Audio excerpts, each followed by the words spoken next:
Microscope বায়োলজির ক্ষেত্রে একটা অসাধারণ ইনভেনশন ছিল।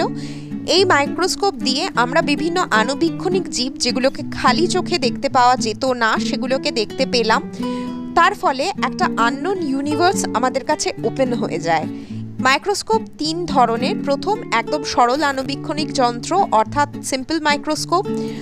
সবচেয়ে মডার্ন ইলেকট্রন মাইক্রোস্কোপ, বড় ল্যাবরেটরিতে এটা ইউজ করা হয়। আর আমাদের সাধারণত স্কুল কলেজের ল্যাবে যে মাইক্রোস্কোপটা আমরা দেখতে পাই সেটা হলো এই মাইক্রোস্কোপ, যার নাম কম্পাউন্ড মাইক্রোস্কোপ বা যৌগিক মাইক্রোস্কোপ।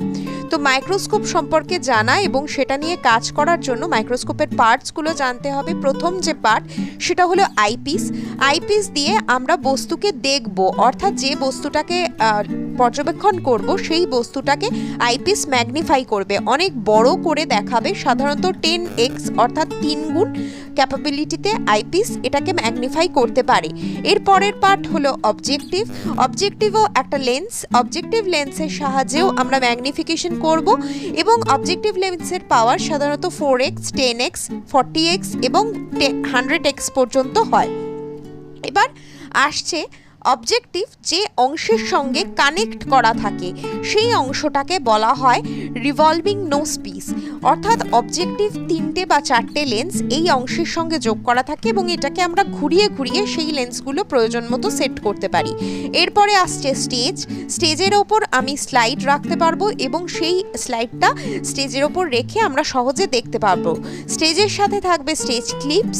স্টেজ ক্লিপস দিয়ে স্লাইডটাকে সুন্দরভাবে অ্যাডজাস্ট করতে পারবো যাতে স্লাইড নড়ে যায় না বা সরে না যায়।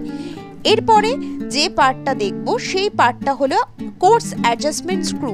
এর সাহায্যে মাইক্রোস্কোপ আপ ডাউন করা যায় এবং সহজে আমরা বস্তুর পাওয়ার অনুযায়ী, বস্তুটা কত বড় বা কত ছোট সেই অনুযায়ী লেন্সটাকে অ্যাডজাস্ট করতে পারবো।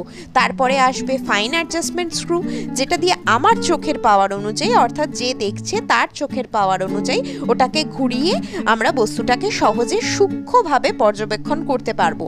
এর পরের অংশ হলো আর্ম, যেটা দিয়ে মাইক্রোস্কোপকে ধরতে পারবো এবং এটা আমাদের মাইক্রোস্কোপের উপরের পার্ট এবং নিচের পার্টকে কানেক্ট করবে। তারপর আসবে বেস, যে বেসের ওপর মাইক্রোস্কোপের গোটা বডিটা দাঁড়িয়ে থাকে অর্থাৎ হোল্ড করে থাকে। এরপরে আসবে লাইট সোর্স। এক্ষেত্রে মিররকে দেখানো হয়েছে, অর্থাৎ সানলাইট এক্ষেত্রে লাইট সোর্স। বড় ল্যাবের ক্ষেত্রে অনেক সময় বাল্ব এখানে লাগানো থাকে। পরবর্তী ক্ষেত্রে আসবে কন্ডেন্সার।